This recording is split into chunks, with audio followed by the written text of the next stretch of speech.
Hello everyone, welcome to the class of Engineering Mathematics. This is your lecture number 5 and in this lecture we are going to discuss very important. First one is your rank of the matrix, very important. Vector space, vector, then dimension, span, everything will discuss here. Next one is orthogonality, orthonormality of the vector. तो ये तीनों topic आपका बहुत ही important है, very important. तो हम start करते हैं सबसे पहले रैंक ऑफ द मैट्रिक्स. तो रैंक ऑफ मैट्रिक्स को स्टार्ट से करने से पहले आपको ये पता होना चाहिए कि रैंक ऑफ मैट्रिक्स की नेसेसिटी क्यों है और ये इतना इंपॉर्टेंट क्यों है. तो देखो, a system of linear equation may have a unique solution या infinitely many solutions या it may be inconsistent. Hence we must have to know existence and uniqueness of solution. So we need to know rank of the matrix. तो rank of the matrix से हम type आपका solution का क्या होगा वो find out करते हैं system of linear equation का. करेक्ट है. तो यहाँ पे हम देखते हैं कि आपका rank of the matrix क्या होता है. A natural number R is said to be the rank of the matrix A if it has the following property. मान लो कोई एक मैट्रिक्स A गिवन है, M क्रॉस N का एक ऑर्डर का मैट्रिक्स है, तो उसका रैंक हम R बोलते हैं. अगर उसके पास ये प्रॉपर्टी हो, there exist at least one square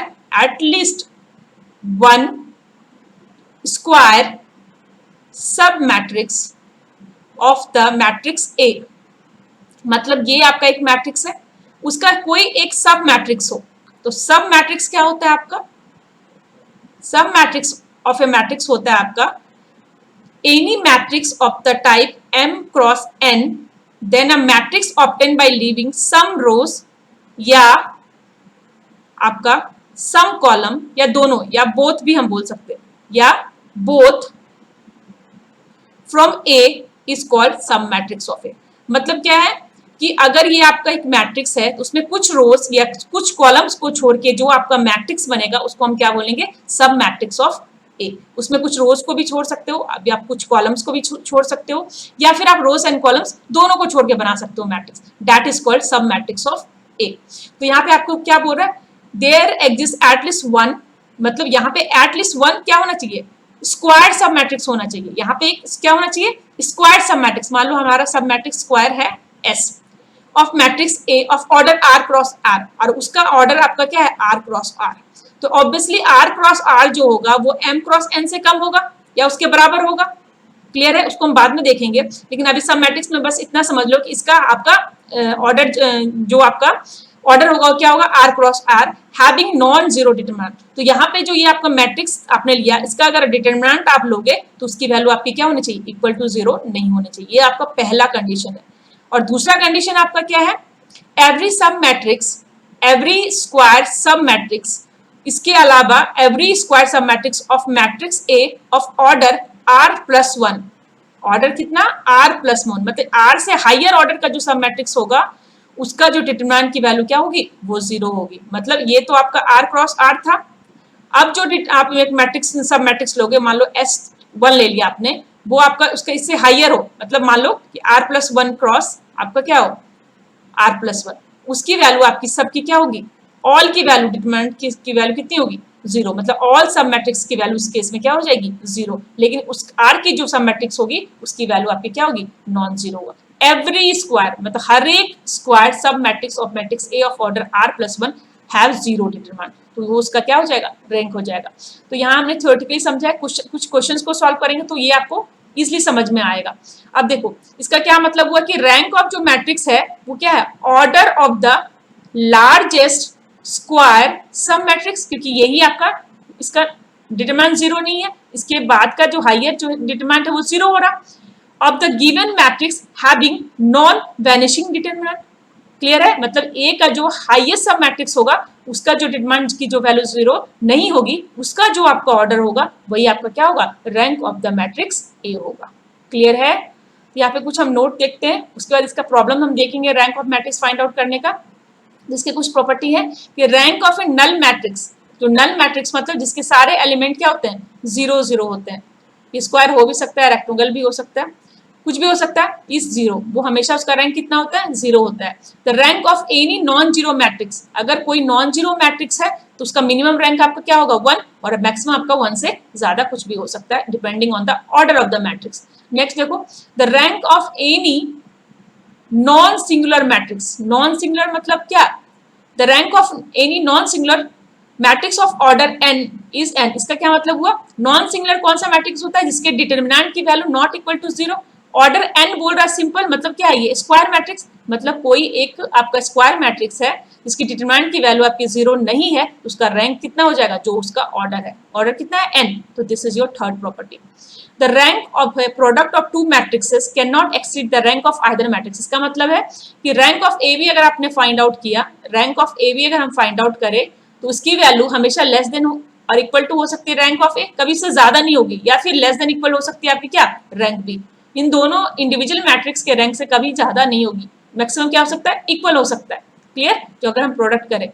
next देखो, the rank of transpose of matrix same as that of original matrix, very very important, rank of A आपका क्या होगा, ए ट्रांसपोज के रैंक इक्वल होगा, rank of A is equal to rank of A transpose, तो transpose से आपका rank change नहीं होता है।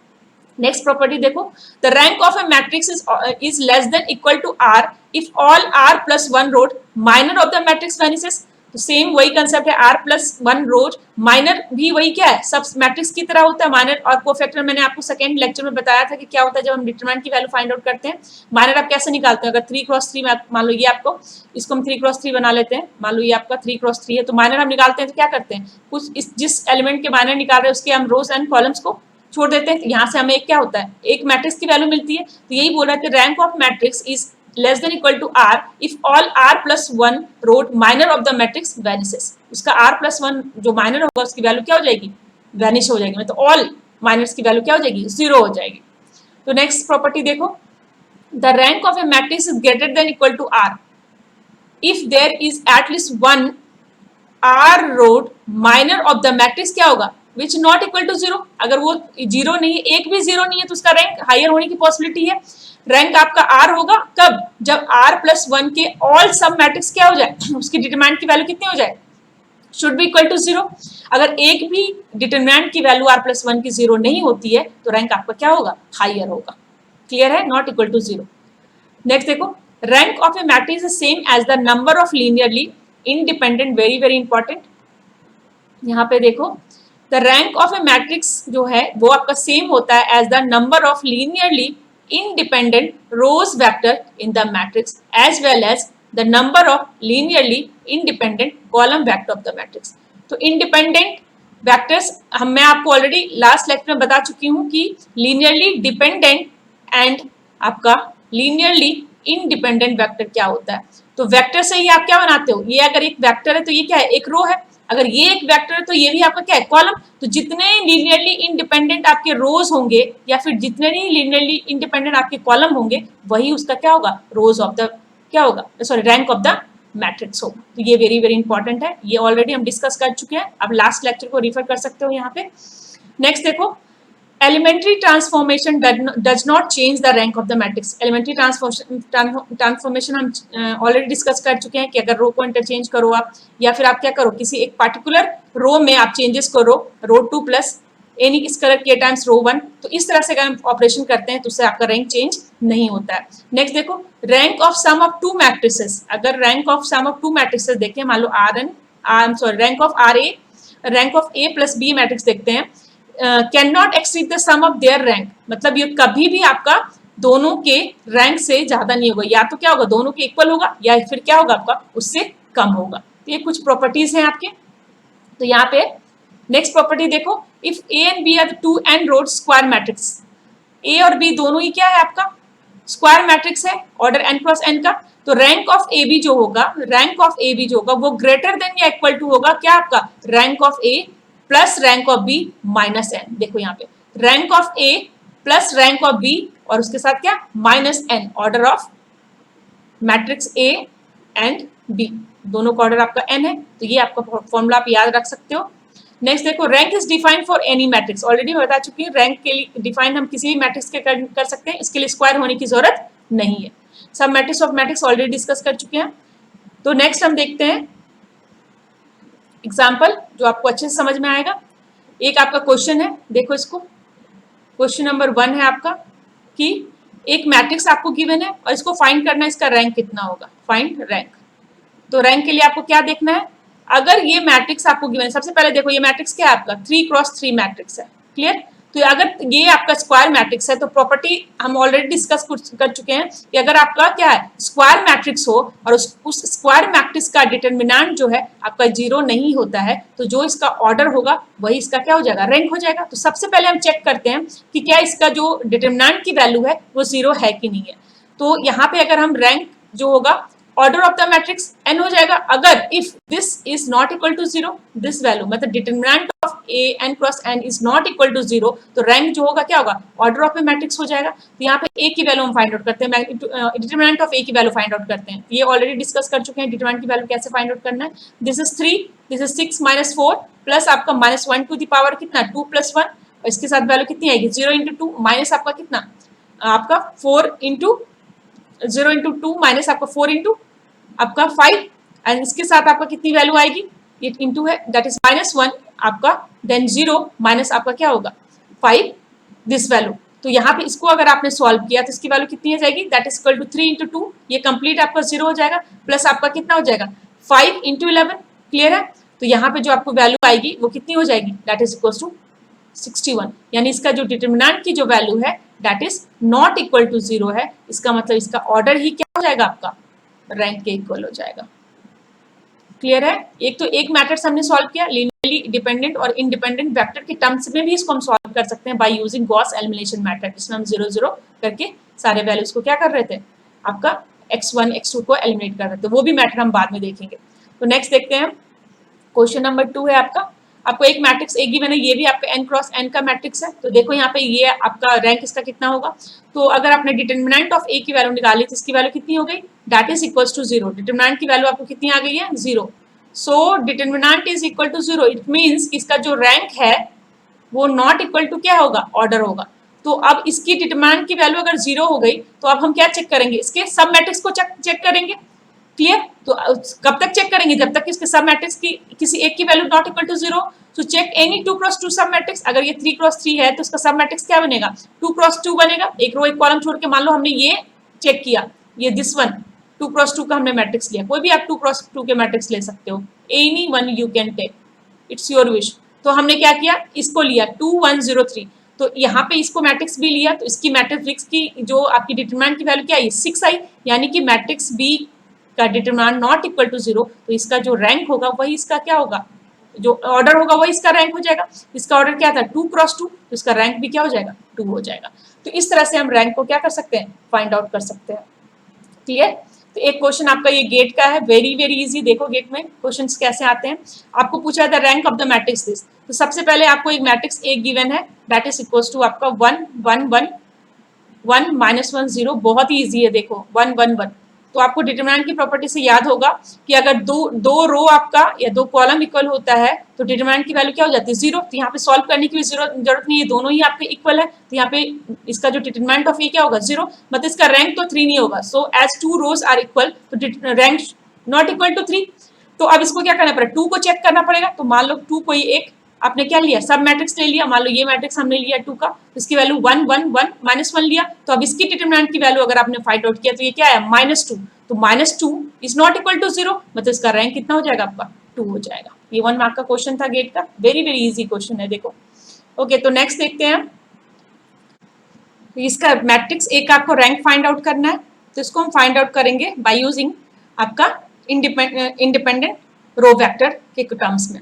तो देखो आपको एक मैट्रिक्स ए गिवन है, तो अगर इस मैट्रिक्स को हम रिप्रेजेंट करें कुछ इस तरह से, देखो 6 times r1 minus 1/2 times r2 minus r3 equal to 0, क्योंकि ये सारे आपके क्या इक्वेशन ही तो है। सो 3 वेक्टर्स आर लीनियरली क्या हो जाएगा आपका डिपेंडेंट, ऑलरेडी हम इसको डिस्कस कर चुके हैं linearly dependent and independent vector में, जिसमें हमने देखा था केस जब आपका ax इक्वल टू क्या हो 0, मतलब होमोजीनियस इक्वेशन का केस हो, तो उस केस में आप ये आपका क्या है कोफिशिएंट मैट्रिक्स है, correct, this one is your coefficient matrix. तो यहाँ पे एक एक जो आपका रो है एक इक्वेशन है, इक्वेशन 1 इक्वेशन 2 एंड इक्वेशन 3, और ये सारे आपके क्या है एक वेक्टर है, वेक्टर 1 वेक्टर 2 एंड वेक्टर 3। तो यहाँ पे इसको अगर हम रिप्रेजेंट करें कि ये सारे वेक्टर आपस में लीनियरली डिपेंडेंट है या नहीं है, क्योंकि रो वेक्टर की हम बात कर रहे हैं, ये सारे 3 रो वेक्टर है, तो अगर हम इस तरह से लिखें कि 6 times r1 -1/2 times R2 minus R3, तो इसकी वैल्यू 0 हो जाएगी। तो यहाँ से आपको क्या दिख रहा है कि सारे जो वेक्टर है एक दूसरे पे क्या है, डिपेंडेंट है। मतलब यहाँ पे मतलब है कि R1 को हम रिप्रेजेंट कर सकते हैं R2 एंड R3 के टर्म्स में, सेम R2 को रिप्रेजेंट कर सकते हो आप R1 एंड R3 के टर्म्स में, और R3 को आप रिप्रेजेंट कर सकते हो R1 एंड R2 के टर्म्स में। मतलब सारे वेक्टर एक दूसरे पे क्या है, डिपेंडेंट है। तो यहाँ पे जो रैंक होगा वो 3 नहीं होगा, क्योंकि अगर ये कंडीशन सेटिस्फाई होता है तो आपको क्या चाहिए, लीनियरली इंडिपेंडेंट रो वेक्टर होना चाहिए, वही आपका रैंक इक्वल होगा। पर अगर हम इन दो फर्स्ट टू को अगर हम देखें, अगर फर्स्ट टू इक्वेशन को अगर आप देखो, तो ये first two of the 3 vectors are linearly independent. तो इस केस में आपका जो इसको इस तरह से भी हम चेक कर सकते हैं, डिपेंडेंट और इंडिपेंडेंट के लिए क्या करोगे, C1R1 plus C2R2 equal to 0। तो यहाँ पे अगर आपने लिखा C1R1 की वैल्यू कितनी है, that is equals to 3022 plus आप क्या लो C2R2। यहाँ पे अगर C2R2 की वैल्यू देखें तो इसकी वैल्यू कितनी है आपकी, -642 आपका 24 एंड आपका कितना है 54। तो अगर ये हम केस देखें तो यहाँ पे दिस इज इक्वल टू 0, तो यहाँ से इसको हम क्या कर सकते हैं, C1 एंड C2 के टर्म से इसको सॉल्व कर सकते हैं। तो फाइनली जो आपकी वैल्यू आएगी वो C1 इक्वल टू 0 और C2 इक्वल टू 0 होगा। ये आप सॉल्व कर सकते हो। यहाँ पे आपको कौन सा फैक्टर लेना है, तो यहाँ पे अगर आपको देखो तो यहाँ पे इन दोनों का एडिशन कर रहे हो, तो इसका आपका ऑर्डर कितना है, दिस इज कितने रो है, 1 कितने कॉलम है, 1 क्रॉस 4। तो यहाँ पे भी आपके कितने रो और कितने कॉलम होंगे, इसमें आपके 1 आपके क्या होंगे रो, बट 4 आपके क्या होंगे, कॉलम होंगे। क्लियर है। तो यहाँ से आप क्या करोगे, इक्वेट करके C1 और C2 की वैल्यू फाइंड आउट करोगे, तो फाइनली C1 और C2 की वैल्यू 0 हो जाएगी। तो इसका मतलब क्या है, ये क्या है, R1 एंड R2 लीनियरली क्या आपका इंडिपेंडेंट। इसका मतलब है कि ये जो है आपका रैंक 2 है। क्लियर है, this is your rank 2 of the matrix. तो इस तरह से भी हम फाइंड आउट कर सकते हैं। और अगर आप इसको डायरेक्टली लिख नहीं पा रहे तो आपको क्या करना है, आपको यहाँ पे मैंने 2 लिखा है, आप ये थर्ड इक्वेशन भी ले लो, C1R1 plus C2R2 plus C3R3, और वहां से आप चेक करो C1 C2 और C3 की वैल्यू आपको फाइंड आउट हो जाएगी। फिर 2 से आप चेक कर लो तो आपको पता चल जाएगा रैंक कितना होगा। नेक्स्ट देखो थ्योरम्स कौन कौन से हैं इसमें, वेरी वेरी इंपॉर्टेंट। रो इक्विवेलेंट मैट्रिक्स जो हम लास्ट लेक्चर में डिस्कस कर चुके हैं। रो इक्विवेलेंट मैट्रिक्स क्या था आपका, जब हम रो को इंटरचेंज कर सके, एक पार्टिकुलर रो में किसी स्केलर टाइम दूसरे रो को ऐड कर सके, और आपका स्केलर जो है कंप्लीट रो में क्या कर सके, मल्टीप्लाई कर सके। ये ऑलरेडी हम डिस्कस कर चुके हैं लास्ट लेक्चर में, आप रिफर कर सकते हो लास्ट लेक्चर। तो थ्योरम क्या बोलता है, row equivalent matrix have the same rank, मतलब 2 रो इक्विवेलेंट मैट्रिक्स होगा तो उसका रैंक, उससे हमने देखा था रो इक्विवेलेंट सिस्टम, उसका रैंक आपका क्या होगा, सेम होगा। Hence rank of the matrix can be determined by reduction of row equivalent. ये ऑलरेडी हम डिस्कस कर चुके हैं कि रो इक्विवेलेंट मैट्रिक्स से भी आप रैंक को क्या कर सकते हो, डिटरमाइन कर सकते हो। इसमें क्या करना पड़ेगा, Gauss elimination method, back substitution method. कैसे, मान लो ये आपका एक मैट्रिक्स ए गिवन है, करेक्ट। तो यहाँ पे हमने बताया था ये आपका फर्स्ट पाइवट एलिमेंट है, ये आपका x1 है। तो सबसे पहले x1 को आपको क्या करना है, इस रो से सॉरी इस कॉलम से एलिमिनेट करना है। तो इसके लिए आप क्या करोगे, यहाँ भी 0 यहाँ भी 0 लाने के लिए आप क्या करोगे, रो 2 में आप क्या सब्स्टिट्यूट करोगे, रो 2 प्लस आपका 2 टाइम्स आप क्या करोगे रो 1, तो ये क्या हो जाएगा +6, तो ये 0 हो जाएगा। नेक्स्ट आपका रो 3 में आप क्या सब्स्टिट्यूट करोगे, रो 3 माइनस आप क्या करोगे 7 टाइम्स रो 1, तो ये आपका 0 हो जाएगा। तो इस तरह से 0 आ गया, तो यहाँ से आपका x1 जो है एलिमिनेट हो गया। अब ये x2 पाइवट है, यानी यहाँ से आपको x2 को एलिमिनेट करना है। -21 को एलिमिनेट करने के लिए आपको क्या करना पड़ेगा, रो 3 में आपको क्या करना पड़ेगा, हाफ टाइम्स ऑफ रो 2 करना पड़ेगा, कि 42 का हाफ कर दोगे तो 21।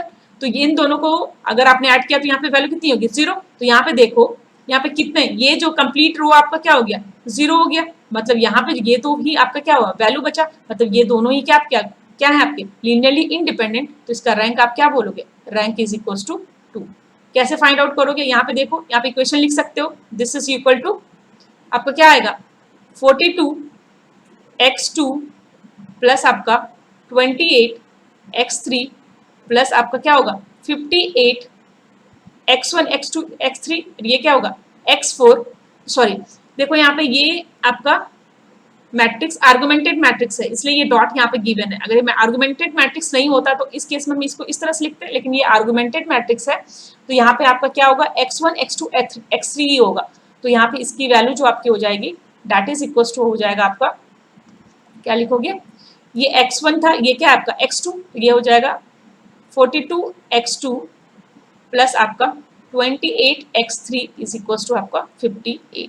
सेम वे यहाँ पे आप लिख दोगे, यहाँ से आपका क्वेश्चन क्या आएगा 3x1 प्लस आपका 2 आपका x3 इज इक्वल टू 2। तो ये इस तरह से हम इक्वेशन लिख के वैल्यू फाइंड आउट कर सकते हैं। नेक्स्ट देखो आपका linear independence and dependence of vector का थ्योरम का, ये एक रैंक के लिए आपका थ्योरम है। p vectors with m component, मतलब नंबर ऑफ वेक्टर्स कितने हैं, नंबर ऑफ वेक्टर्स आपके कितने हैं, that is equals to p है, और हर एक p वेक्टर में कंपोनेंट कितने हैं, n कंपोनेंट है, मतलब p नंबर ऑफ वेक्टर्स है, 1 to p number of vectors है, और हर एक आपके p नंबर ऑफ वेक्टर्स में n क्या है, आपके कंपोनेंट है। p vector with m component each are linearly independent, सारे जो होंगे लीनियरली इंडिपेंडेंट होंगे if the matrix with this vector as a row vector has rank p। अगर इससे आपने मैट्रिक्स बनाया, n नंबर वेक्टर से आपने क्या किया, एक मैट्रिक्स बनाया, तो 1 2 3 4 1 2 आपका p नंबर ऑफ वेक्टर से आपने मैट्रिक्स बनाया एज अ रो वेक्टर, इसको हमने क्या लिया, रो वेक्टर लिया, this is your row vector.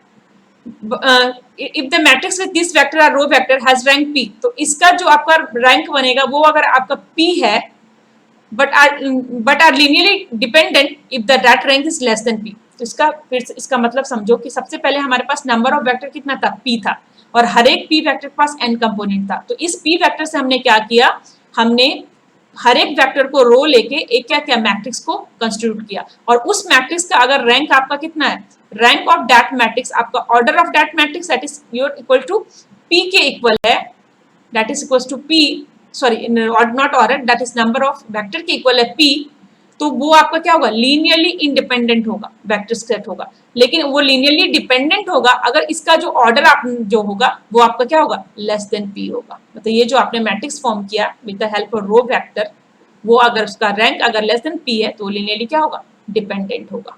Clear है। नेक्स्ट देखो आपका row in terms of column vector, sorry rank in terms of column vector, ये क्या होता है आपका, इससे पहले rank in terms of row vector देखे थे, सेम आपका क्या होगा, rank in terms of column vector. Rank R of a certain matrix A equals to the maximum number of linearly independent column vector of A. जैसे row vector था आपका, वैसे ही आपका क्या कॉलम वेक्टर्स होंगे, मतलब आपके कॉलम्स हर वेक्टर के क्या होंगे, ऐसे कॉलम, और सारे वेक्टर को आपको क्या करो, कॉलम्स में रख दो।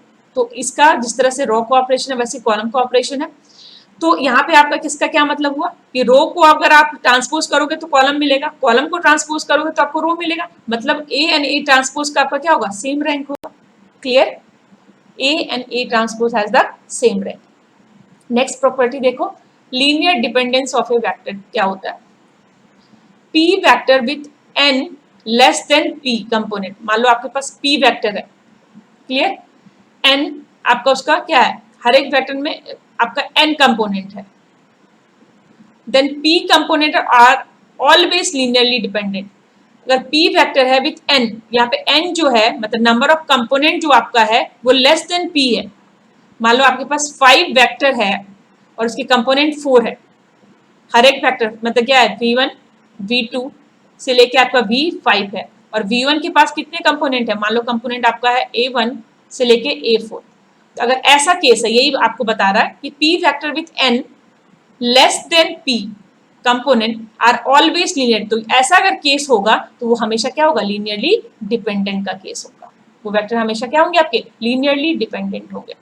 नेक्स्ट देखो, ये तो हम बाद में डिस्कस करेंगे कि वेक्टर स्पेस क्या होता है, row space and column space. अभी फॉर टाइम बिंग ये आप थ्योरम देख लो। A vector space r to the power n consisting of all vector with n component has dimension n।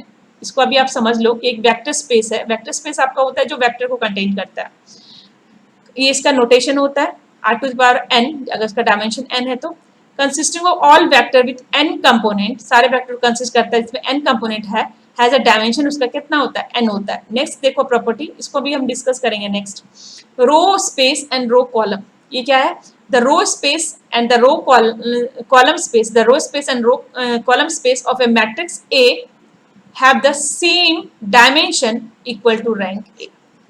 तो ये दो प्रॉपर्टी अभी फॉर अ टाइम बिंग इसको आप एज इट इज रहने दो, इसको हम बाद में डिस्कस करेंगे। पहले हम देखते हैं कि रो स्पेस, कॉलम स्पेस और वेक्टर स्पेस क्या होता है, तब ये आपको अच्छे से समझ में आएगा। तो यहाँ पे देखो, हम सबसे पहले डिस्कस करते हैं कि वेक्टर स्पेस क्या होता है, बहुत ही इंपॉर्टेंट है। बहुत लोग इससे फैमिलियर नहीं होंगे इस वर्ड से, तो इसको मैं समझाती हूँ। बहुत ही ईजी भी है ये और इम्पोर्टेंट भी है। It is a set V of a vector. It is a set V of the vector with the same number of component such that with any two vector A and B in V, all their linear combination alpha and beta are element of V. इसका क्या मतलब हुआ कि मान लो कोई एक set V है, किसका, अब vector with the same number of component. यहाँ पे नंबर ऑफ वेक्टर्स है, यहाँ पे क्या है आपके नंबर ऑफ वेक्टर्स है, और सारे वेक्टर्स के आपके क्या है, कंपोनेंट जो है सेम है, सेम नंबर ऑफ कंपोनेंट है, such that with any two vectors, और इस वेक्टर मान लो बहुत सारे वेक्टर्स है, उसमें से मान लो एनी टू वेक्टर्स हमने लिया ए एंड बी। अब ए और बी दोनों के पास नंबर ऑफ कंपोनेंट्स क्या होंगे, सेम होंगे, ये आपको याद रखना है। तो यहाँ पे हमने two vector A and B लिया इन अ बी, एंड तो इसमें जो आपका इसका जो लीनियर कॉम्बिनेशन कैसे बनेगा, linear combination will be equal to alpha A plus आपका क्या लिख सकते हो, बीटा बी, या फिर C1 C2 जो हमने लिया था C1 A plus C2 B, ये लीनियर कॉम्बिनेशन बनेगा। ये भी जो आपका होगा वो क्या होगा, एलिमेंट ऑफ बी ही होगा। क्लियर है? तो ये क्या है, आपका सेट ऑफ वेक्टर है। क्लियर? तो इसे हम क्या बोलते हैं, वेक्टर स्पेस। वेक्टर स्पेस अब क्या हो गया, अ set of vector, number of vector, और उस वेक्टर से जो आप लीनियर कॉम्बिनेशन बनाओगे वो भी आपका क्या होगा, वो एलिमेंट ऑफ आपका वेक्टर स्पेस ही होगा। क्लियर? अब देखो डायमेंशन क्या होता है, the maximum number of linearly independent vector in V. अब वी में आपका क्या है, लार्ज नंबर ऑफ एलिमेंट्स है, मतलब लार्ज नंबर ऑफ आपका वेक्टर है, तो मैक्सिमम नंबर ऑफ जो लीनियरली इंडिपेंडेंट वेक्टर होगा वी में, उसी को हम क्या बोलेंगे, डायमेंशन ऑफ वी होगा, क्योंकि कुछ तो आपका क्या होगा, डिपेंडेंट भी वेक्टर होगा, तो जो आपका क्या हो, maximum number linearly independent vector होगा, that is called dimension of V, and it is denoted by dim V. इसको हम इस तरह लिखते हैं, डाइम वी। क्लियर है? तो डायमेंशन आपका फाइनाइट भी हो सकता है, इनफाइनाइट भी हो सकता है, पर इस केस में हम फाइनाइट डायमेंशन को लेके ही डील करेंगे। तो यहाँ पे देखो नेक्स्ट जो आपका कंसेप्ट है इससे, बेसिस, वेरी वेरी इंपॉर्टेंट। ये क्या होता है, a linearly independent set in V consisting of maximum possible number of vector in V is called a basis of B. तो देखो इसका क्या मतलब हुआ, is somehow related with dimension of vector है, क्योंकि डायमेंशन आपको क्या बताता है, the maximum number of linearly independent vector in B. तो आपका जो बेसिस है वो क्या बता रहा, a linearly independent set, linearly independent set, set जो होगा आपका लीनियरली इंडिपेंडेंट सेट, मतलब कि मान लो ए एंड बी आपका लीनियरली इंडिपेंडेंट सेट है, ए बी सी आपका लीनियरली इंडिपेंडेंट सेट है, तो linearly independent set in V consisting of maximum possible number of vector, जो आपको कंसिस्ट क्या करे, maximum possible number of vector in B is called the basis of B. Clear है? तो यहां से क्या समझ में आया, the number of vector of a basis, number of vector of basis ही क्या होगा आपका, of for B is equal to dimension of B. वही आप, क्योंकि डायमेंशन ऑफ बी क्या है, डायमेंशन ऑफ बी आपका इक्वल है maximum number of linearly independent vector, और उस लीनियरली इंडिपेंडेंट वेक्टर से जो आपका सेट बनेगा in B, maximum possible number of vector in B, उसी को हम क्या बोलेंगे, बेसिस ऑफ बी। तो 10 vector, number of vector of a basis, जो आपका number of vector of basis जो होगा वही क्या होगा, आपका डायमेंशन ऑफ बी होगा। क्लियर है ये? नेक्स्ट देखो आप, नेक्स्ट स्पैन क्या होता है, the set of all linear combination of given vector, मतलब जितने भी लीनियर कॉम्बिनेशन पॉसिबल है वेक्टर का, मतलब हमने सेट भी लिया था जिसमें हमने क्या लिया था, बहुत सारे वेक्टर्स लिए थे, उस वेक्टर्स में हमने दो वेक्टर ए बी को देखा था और बोला था कि इसका लीनियर कॉम्बिनेशन भी आपका इसी का एलिमेंट होगा। तो अब ये जो स्पैन होता है वो बताता है all the set of all linear combination of given vector, यहाँ पे ए से ए पी तक आपका वेक्टर है, उसके जितने भी लीनियर कॉम्बिनेशन जो आपके होंगे with the same number of component is called the span of this vector. तो जितने भी लीनियर कॉम्बिनेशन होंगे वही उसको क्या कहलाएगा, आपका स्पैन ऑफ द वेक्टर करेगा। तो स्पैन आपका क्या होगा, वेक्टर स्पेस ही तो होगा। क्लियर? क्योंकि वेक्टर स्पेस भी क्या बता रहा था आपका कि लीनियर कॉम्बिनेशन भी आपका एलिमेंट होगा, तो स्पैन भी आपको क्या बताएगा कि इतने set of all linear combination of A given vector आपका क्या होगा, component is same number of components called span of the this vector. तो नेक्स्ट देखो आप, सब स्पेस ऑफ ए वेक्टर क्या होता है, तो sub space S of a vector V means a non empty subset of B. तो पहले इनिशियली आपके पास एक वेक्टर बी था जिसमें नंबर ऑफ वेक्टर्स थे, तो सब स्पेस क्या होगा, वेक्टर बी से आएगा आपका सब स्पेस एस, जो आपका सबसे पहले क्या होगा, नॉन एम्प्टी, मतलब वो खाली नहीं होगा, this is your non empty.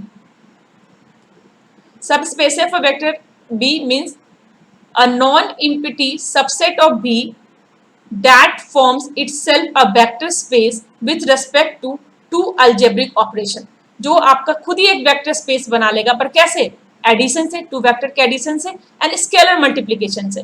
किसी भी वेक्टर को स्केलर मल्टीप्लिकेशन से आप क्या करें, आपका वो क्या करे, अपना सेट को बनाए। Define for the vector V, जो वेक्टर V के लिए क्या होगा, डिफाइन होगा, तो उसे सब स्पेस ऑफ वेक्टर बोलेंगे। मतलब वेक्टर आपका यहाँ पे P नंबर ऑफ वेक्टर्स था, इस P नंबर ऑफ वेक्टर्स में हम एडिशन और स्केलर मल्टीप्लिकेशन का कंसेप्ट को यूज करके हम वेक्टर बना सकते हैं। ऑलरेडी डिस्कस कर चुके हैं हम कि अगर कोई भी रो वेक्टर है तो उसमें आप K मल्टीप्लाई करोगे तो आपको वो उसका जो सोल्यूशन होता है वो चेंज नहीं होता है। इस तरह से आप लीनियर कॉम्बिनेशन बनाओगे, वो भी सेट ऑफ V होता है। तो एडिशन एंड मल्टीप्लिकेशन के कंसेप्ट से जो हम वेक्टर फॉर्म करेंगे आपका फ्रॉम वेक्टर B, तो दैट उस all combination of that vector से हम एक अगर आप सबसेट बनाते हैं, सबस्पेस बनाते हैं, तो that is called subspace of a vector B। उसी को हम सबस्पेस ऑफ वेक्टर B बोलेंगे। ओके, तो नेक्स्ट देखते हैं आपका next one is your column space and आपका रो स्पेस। तो देखो ये क्या होता है, in case of A matrix A we call the span of a span of the row vector, span of the row vector, the row space of A, and span of the column vector, the column space of A। तो देखो span of a row vector का क्या मतलब होता है, span of a row vector मतलब देखो span हमने क्या डिफाइन किया था, the set of all linear combination of given vector, a set of all linear combination of given vector. तो अगर ये बोल रहा है span of the row vector मतलब set of all linear combination of row vector, set of all linear combination of a row vector and set of all linear combination of a column vector। आपका क्या होगा, आपका row space and column space होगा। set of all linear combination of a row vector and set of all linear combination of column vector, ये आपका क्या होगा, row space and column space होगा। तो ये सब बेसिक डेफिनेशन था आपका, जिससे आपको थोड़ा सा फैमिलियर होना था कि ये क्या होता है। ये वर्ड आपको फैमिलियर होना चाहिए क्योंकि इससे क्वेश्चंस आते हैं। क्वेश्चन तो आपके सिंपल होंगे लेकिन ये वर्ड अगर आपके उसमें होंगे तो आपको लगेगा कि ये होता क्या है। तो एक बेसिक आपका अगर पास नॉलेज होगा तो इसलिए क्वेश्चन को आप समझोगे, आपको वो क्वेश्चन टफ नहीं लगेगा। तो ये आपका इंट्रोडक्शन पार्ट के लिए सीख था। नेक्स्ट आप देखो क्या आपका इनर प्रोडक्ट स्पेस, ये क्या होता है, very very important. Inner product space, if A and B vectors in, आपका क्या है, ये आपका vector space R to the power n।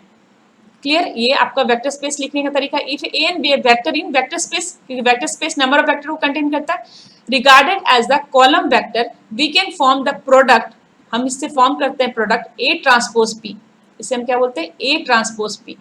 तो उसको हम बोलते हैं inner product.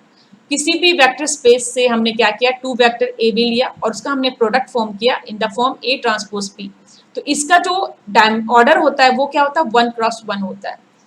This product is called the inner product या dot product of A and B. इस प्रोडक्ट को हम क्या बोलते हैं, इनर प्रोडक्ट या डॉट प्रोडक्ट। मतलब आपका ए ट्रांसपोज बी जो होता है उसको हम इस तरह से लिखते हैं, ए कॉमा बी भी, या फिर dot product A dot B भी लिखते हैं।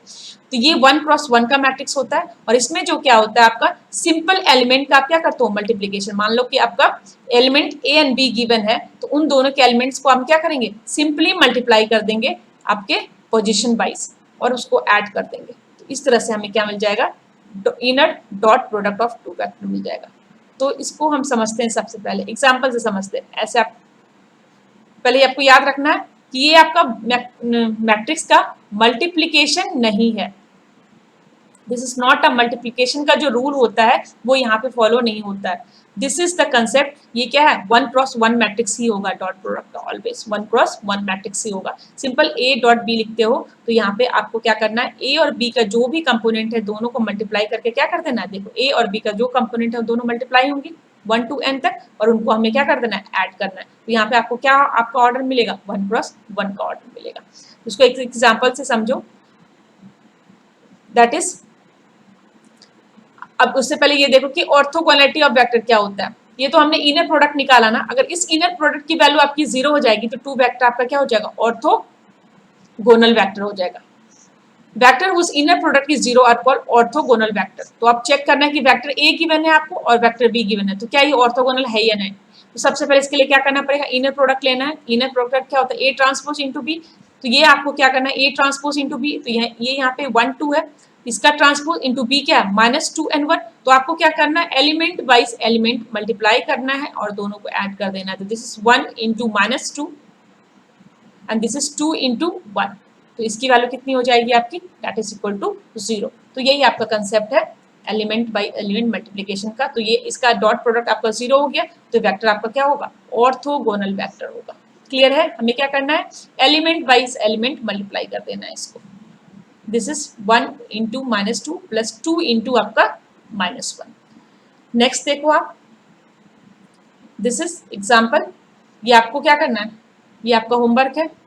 इसका क्या आंसर होगा, एलिमेंट वाइज एलिमेंट। तो आपका ए ट्रांसपोज बी की वैल्यू क्या होगी, एक लाइन का इसका आंसर है, देखो 1 इंटू -1 प्लस आपका 2 इंटू 2 प्लस आपका कितना 3 इंटू 5, ये इसका डॉट प्रोडक्ट का वैल्यू होगा। तो देखो ये आपका ऑर्थोनॉर्मल है या फिर ऑर्थोगोनल है या फिर ऑर्थोगोनल है कि नहीं है। अब देखो अगर 3 वेक्टर्स आपको गिवन है x1 x2 x3 और आपको फाइंड आउट करना है क्या ये ऑर्थोगोनल है कि नहीं, तो इसके लिए क्या करना पड़ेगा, इसके लिए हमें पेयर वाइज ऑर्थोगोनल चेक करना पड़ेगा। कैसे, x1 transpose x2 x1 transpose x3 x2 transpose x3 अगर इक्वल टू 0 हो जाएगा, अगर ये तीनों कंडीशन सेटिस्फाई होगा तो ये आपका क्या होगा, 3 वेक्टर, ये तीनों वेक्टर आपका ऑर्थोगोनल होगा। तो ये आपका होमवर्क है, आपको हमने x1 x2 और x3 गिवन है आपको, और आपको चेक करना है कि ये आपका ऑर्थोगोनल है कि नहीं है। क्लियर, ओके नेक्स्ट देखते हैं हम। नेक्स्ट है आपका एक नोट पॉइंट है, इफ n वेक्टर x1 से xn तक है, ईच ऑफ विच इज जो सारे जो है आपका वेक्टर स्पेस R2/n में है आर ऑर्थोगोनल, वो क्या है आपका ऑर्थोगोनल है, then they are surely linearly independent. अगर ऐसा है, मान लो आपका एक सेट ऑफ वेक्टर है x1 से xn कहाँ एक वेक्टर स्पेस में, और वो आपके ऑर्थोगोनल है, आपको पेयर वाइज ऑर्थोगोनल चेक करना है, तो वो आपका क्या होंगे, श्योरली आपका क्या होंगे, लीनियरली इंडिपेंडेंट होंगे। हेंस स्पैन जो होगा R2 जो total number of linearly independent vector को कंटेन करता है, and therefore form a basis for R2n। तो ये आपका क्या होगा, स्पैन होगा R2n, एंड बेसिस भी क्या हो जाएगा आपका R2n होगा। अब यहाँ पे देखो एग्जाम्पल है कि ये आपको गिवन है 1 0 0 0 1 0 and 0 0 1 are orthogonal and hence are linearly independent and hence span R⁻³ and they form a basis for R⁻³। 3 क्यों, ये आपका 3 है, देखो कितने एलिमेंट्स इसमें 1 2 3 1 2 3, तो ये आपका बेसिस भी R⁻³ होगा और इसका स्पैन भी क्या होगा आपका R⁻³ होगा। क्लियर, तो नेक्स्ट देखते हैं हम। नेक्स्ट है आपका, ये आपका लास्ट है, orthonormality of the vector. Orthonormality of the vector क्या होता है, the set of n vector x1 to xn, the set of n vector x1 to xn are called orthonormal if they are पहला तो उसका क्या होना चाहिए, ऑर्थोगोनल होना चाहिए, पेयर वाइज हम चेक करेंगे। दूसरा, if each vector has unit length, अगर हर एक वेक्टर का आपका क्या है, यूनिट लेंथ है, मतलब इसको हम किस तरह से लिख सकते हैं, ऑर्थोगोनल है मतलब x transpose xi transpose xj अगर हम करते हैं, तो इस केस में आई जे आपका क्या n वेक्टर है, तो यहाँ पे हम पेयर वाइज देखेंगे, उसका ऑर्थो नॉर्मल को चेक करेंगे, ऑर्थोगोनल को चेक करेंगे, तो इसकी वैल्यू जो होगी डेल्टा आई जे, मान लो एक वैल्यू आती है, दैट इज इक्वल टू 1 होना चाहिए। कब, जब ये दोनों ही वैल्यू क्या हो 1 के इक्वल हो, और 0 आना चाहिए जब ये दोनों वैल्यू क्या हो आपका इक्वल नहीं हो। तो ये आपका क्या हो जाएगा, यूनिट लेंथ कब, जब दोनों आपका equal to same value, that is your 1, और नॉट जब दोनों इक्वल ना हो तो ये क्या हो 0। तो ऐसे वेक्टर को हम क्या बोलेंगे, ऑर्थोनॉर्मल वेक्टर बोलेंगे। तो यहाँ पे देखो, a set of orthogonal vector can be converted to set of orthonormal vector by dividing each vector in the orthogonal set by its length called Euclidean norms। इसको इस तरह से, लेंथ को हम इस तरह से रिप्रेजेंट करते हैं, मतलब एक अगर आपका ऑर्थो क्या है गोनल वेक्टर है, तो उसको हम कन्वर्ट किसमें कर सकते हैं, ऑर्थो नॉर्मल वेक्टर से, by dividing that vector with the length आपका क्या, that is length is called euclidean length. तो अब सबसे पहले देखो, आपको एक ये वेक्टर गिवन है, आपका एक वेक्टर ये गिवन है, और आपका ये वेक्टर गिवन है, ऑर्थोगोनल, इसको आप चेक करना, दिस इज योर होमवर्क, ये ऑर्थोगोनल है कि नहीं, वही पेयर वाइज आपको क्या करना है, चेक करना है। तो यहाँ पे हमने इसको चेक करके देखा है हमने, ये क्या है आपका ऑर्थोगोनल है, एंड लीनियरली क्या होगा आपका इंडिपेंडेंट है, ऑर्थोगोनल एंड लीनियरली इंडिपेंडेंट। तो इस केस में आपका जो इस ऑर्थोगोनल वेक्टर को अगर ऑर्थोनॉर्मल बनाना है, तो इसका लेंथ अगर हम निकाले, ये आपका पहला था, तो इसका लेंथ कितना होगा 1 का स्क्वायर 2 का स्क्वायर प्लस 1 का स्क्वायर प्लस 2 का स्क्वायर प्लस आपका 1 का स्क्वायर, स्क्वायर रूट सेम इसका कितना होगा 2 का स्क्वायर प्लस 1 का स्क्वायर माइनस 4 का स्क्वायर, स्क्वायर रूट कंप्लीट का तो सेम इसी तरह 3 का स्क्वायर माइनस 2 का होल स्क्वायर प्लस आपका 1 का होल स्क्वायर स्क्वायर रूट। तो यहाँ से आपको लेंथ मिल जाएगा सबका इस तरह से करने से। तो ये आपका लेंथ है। इस लेंथ से अगर आपने ऑर्थोगोनल वेक्टर को क्या किया डिवाइड कर दिया, ये आपका 1 2 देखो यहाँ पे ये क्या है आपका 1 2 1 तो इसका लेंथ से डिवाइड कर दो, 2 1 माइनस 4 इसको भी लेंथ से डिवाइड करो, 3 माइनस 2 1 इसको भी लेंथ से डिवाइड करो, तो आपको क्या मिल जाएगा सेट ऑफ आपका ऑर्थो नॉर्मल वेक्टर मिल जाएगा of vector space r to the power of, इसको हम लिखने का तरीका पावर नहीं है, ये r to the power n होता है, ये लिखने का तरीका है।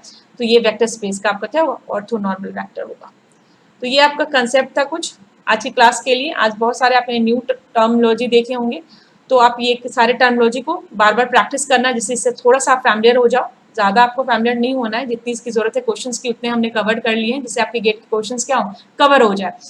कोई भी टर्म्स आपका ऐसा ना लगे कि ये अननोन है या कभी सुना नहीं है हमने, आपको सारे टर्म्स से फैमिलियर होना है। तो नेक्स्ट क्लास में जो हम डिस्कस करेंगे वो आपका होगा solution of linear equation, very very important, eigenvalues and eigenvectors, Cayley Hamilton theorems, diagonalization of vectors. ये आपका लास्ट 4 टॉपिक होगा आपका लीनियर अलजेब्रा का। ओके, तो नेक्स्ट लेक्चर में मिलते हैं, तब तक के लिए बाय बाय।